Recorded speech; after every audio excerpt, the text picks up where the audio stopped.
And good morning. Thank you very much for joining us on another TNT. Great to have you with us as we're out and about today, joining you from a lovely little outside cafe here in Sukhumvit, Bangkok. Please subscribe to the channel if you get a moment. I think down there's a little button you can press to do that. I can't tell you how much that actually helps us without you having to do anything else or put your hands in your pocket.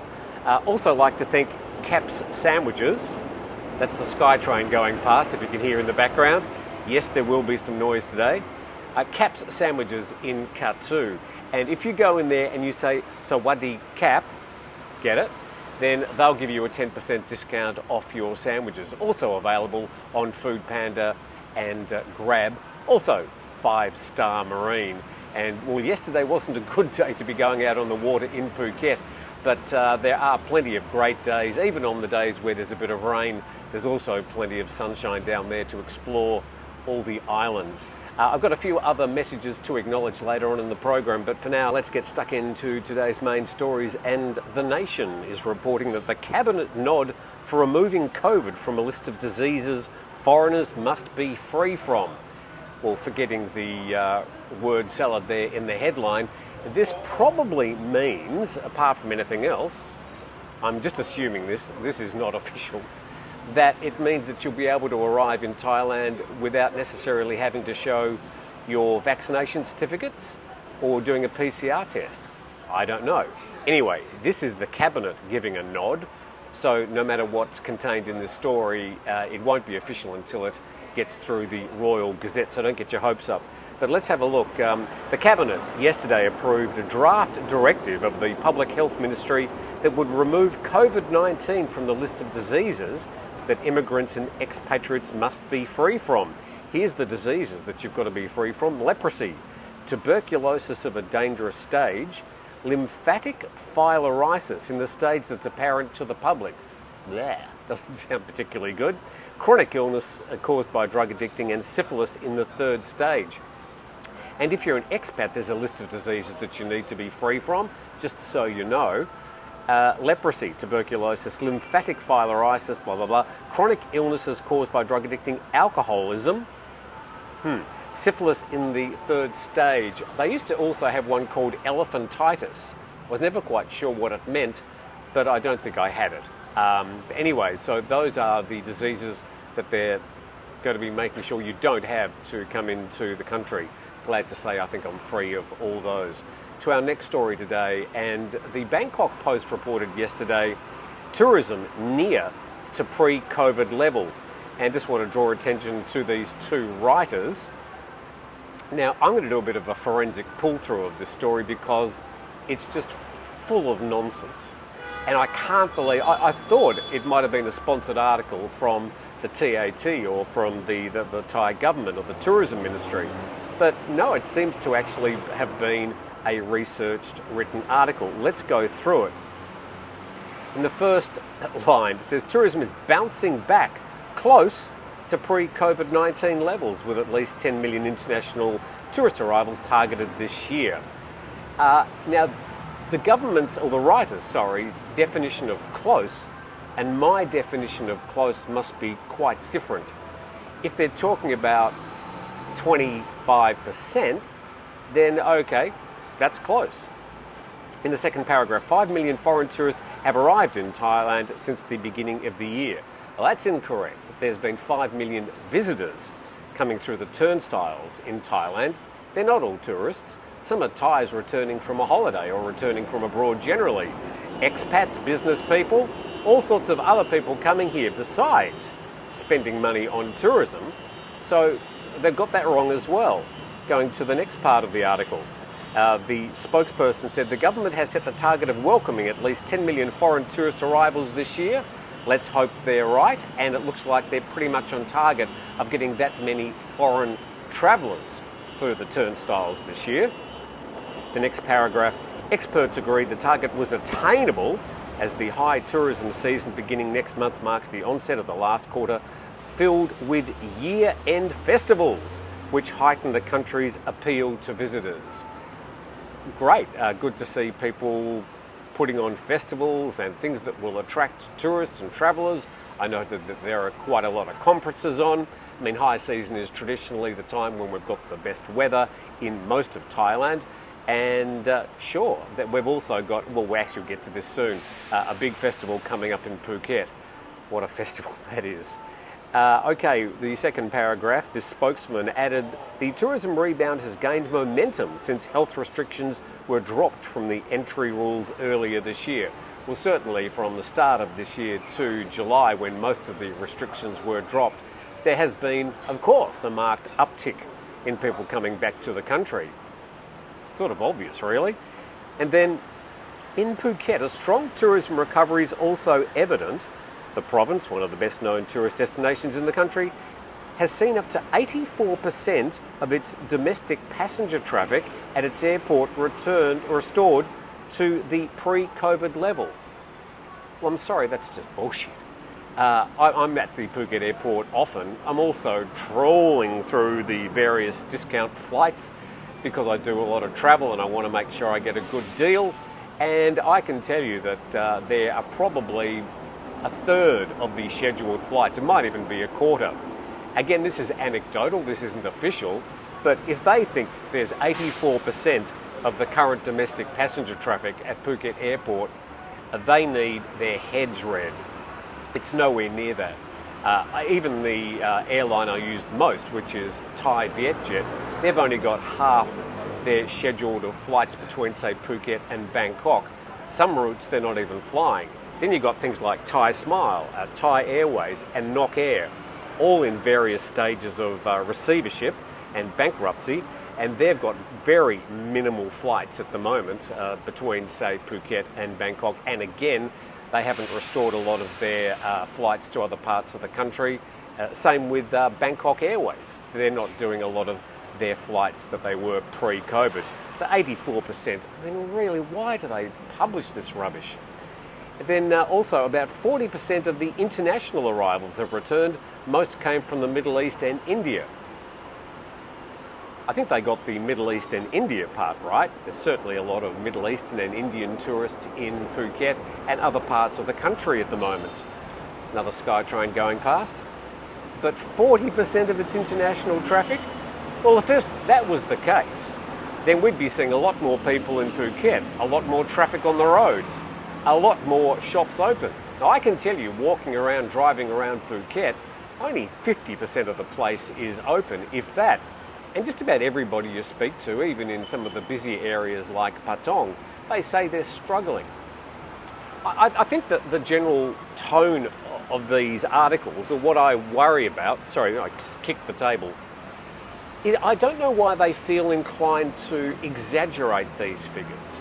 It happens so often, and I always feel inclined to fact check them because I don't think it's worth your while being delivered dodgy numbers, dodgy figures.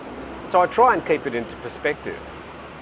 Are they thinking that by exaggerating the figures and making it seem that everybody's rushing here, that there's some sort of FOMO, fear of missing out? Or wouldn't it be better to say, hey, we're open, there's not as many tourists coming here as there used to be in the past, but we'd love to see you, and the beaches are there, and there's plenty of restaurants open, and you'll have a fantastic time, and by the way, here's a few special deals. I would have thought that would be a much more honest and open way to approach their tourism strategy, rather than leaking this sort of stuff out to the Bangkok Post and getting two writers just parroting a government spokesman with a whole lot of garbage. Down the bottom, Phuket will be hosting a series of cultural and festive events, starting with the annual Vegetarian Festival from September the 26th to October the 4th. Oh, I can tell you that is one amazing festival. If you've never seen the Vegetarian Festival, you really should. Maybe don't bring the younger children. It can be a little bit scary. There's piercings. When I say piercings, I'm not just talking about a little earring or something. I'm talking about spears and things through the cheeks. Yeah, there's a few flashes there of photos from the Vegetarian Festival. It can be fairly grotesque, but there's a lot of history behind it, and it's 10 days of unique festivities that you probably won't see anywhere else in the world. So I'd like to invite you to come and join in the Vegetarian Festival if you'd really like to see Phuket culture and the Chinese ethnic culture at its very, very finest, or infamous. I'll leave that up to you. Anyway, enough of the pull through from the Bangkok Post. This is TNT. We're coming to you from Bangkok today, from Sukhumvit Road, and thanks to Caps Sandwiches and 5 Star Marine.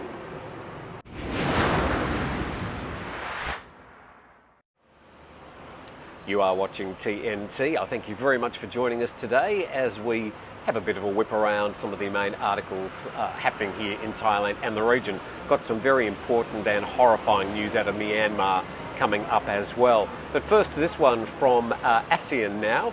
And I should thank ASEAN Now. They publish my TNT program each day. So hello to all the ASEAN Now readers. But this story, envious pit bull called Nazi attacks owner left in a pool of blood. We get these pit bull attacks from time to time, and then there's all the fallout and the people saying, no, they're safe, and other people saying they should all be put down. I'm not going to get into that argument today, but to report this story. And it says in a concrete area outside a 2-storey house lay a 60-year-old who had been bitten in the neck and upper arm. It was a grisly scene, so the story tells us. And down the bottom there, Nazi, great name for a dog, was a strong and powerful dog that had got upset through envy after his wife went to share some food with a stray dog called Whitey. Just noting there that Nazi wouldn't let his wife go, and an iron bar had to be used to pry his jaws from her body. Nazi was a strong dog, but this is what attracted me to this article. The photo of Nazi. Why did they block out the dog's eyes?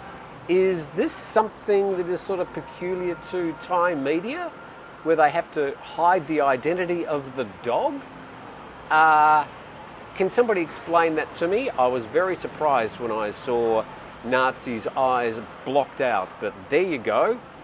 Just once again, try and figure that out. Anyway, I'm not sure what the fate of Nazi is, but I don't think the wife is going to be spending much time with the dog anytime soon. To 2 very important stories now. Well, basically one story, 2 different articles from the Bangkok Post. Fear defiance as fighting rages in Myanmar's north.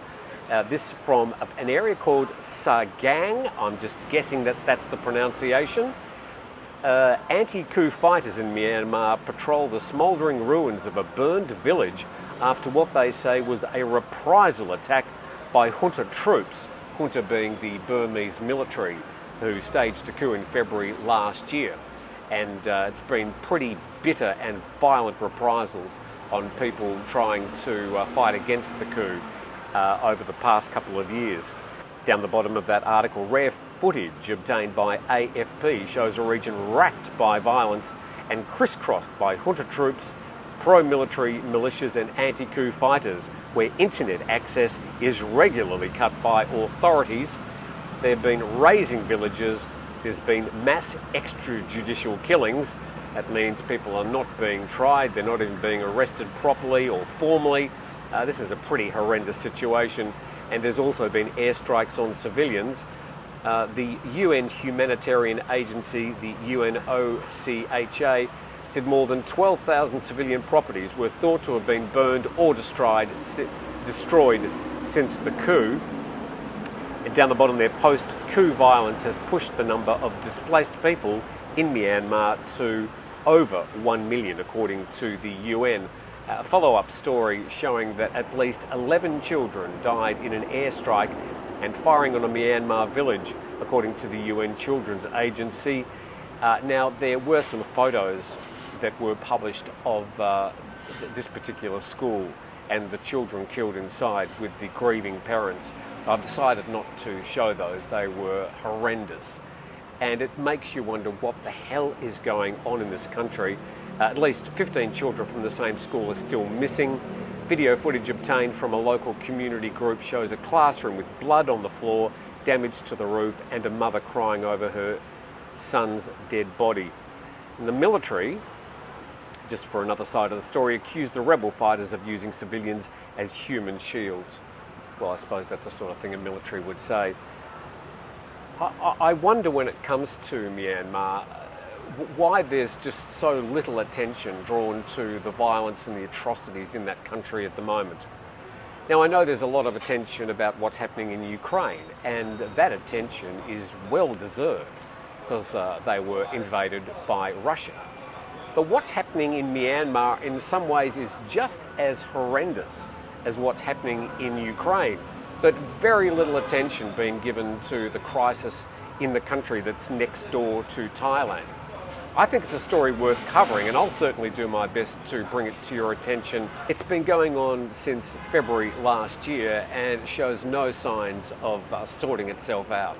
So I'd like to invite you to keep up to date with what's happening with that Myanmar story, because I find it equally as horrendous as what's happening, well, not only in Ukraine, but other hot spots in the world. But this place is next door to Thailand, so it has particular significance to the people that are living here. And I think we should all show more attention to the atrocities from the Burmese military at this time. And another story, completely unrelated, but also about Myanmar, but only just, is from Thai PBS World. It says Thai troops on alert for a new narcotic from Myanmar's Takilek township. Thai military forces based along the Myanmar border in the northern province of Chiang Rai are worried about preventing the smuggling of a new narcotic known as Happy. Thai anti-narcotics officials say the drug is easily available in almost every entertainment venue in Takilek at between 3,000 to 6,000 baht per packet of up to 20 kilograms in white powder form. The drug apparently is less potent than methamphetamine, but it will keep the users awake and feeling good so they can spend the whole night in a pub or a bar. And the fourth paragraph there, anti-narcotic officials say the drug first surfaced at the start of COVID-19 about 3 years ago, but it's only recently that it's become popular among patrons at night venues. Where is this place? So there is Takilek up the top. We've got the province of Chiang Rai just below that part of the border, and you can see Chiang Mai there and Vientiane, the capital of Laos. Down under the map would be Bangkok. So that's where Takilek is, really just over the border, a border town. And a lot of Thais do cross the border to work in Takilek, this sort of pioneering, crazy town. It's a bit like one of the border towns in the southern part of Thailand, where a lot of people from Malaysia cross the border for a good night out, Sungai Galok. And it's a bit of a pioneering town as well. And so is this place, Takilek, where it's a bit of a fringe area. It is seen by Thai officials as a place where a lot of crime emanates from, so they do keep a lot of checkpoints going at the border there. And obviously from that story, trying to make sure that that particular new drug, Happy, doesn't make its way down into Thailand. And with that, I'd like to thank our sponsors, Caps Sandwiches at Kathu, a good bite. And if you go in there and say Sawadi Cap, they'll give you a 10% discount. And thanks to 5 Star Marine if you'd like a good private tour out to an island off Phuket any day of the week. Thank you for joining us. Please subscribe to the channel, and I do look forward to seeing you again tomorrow.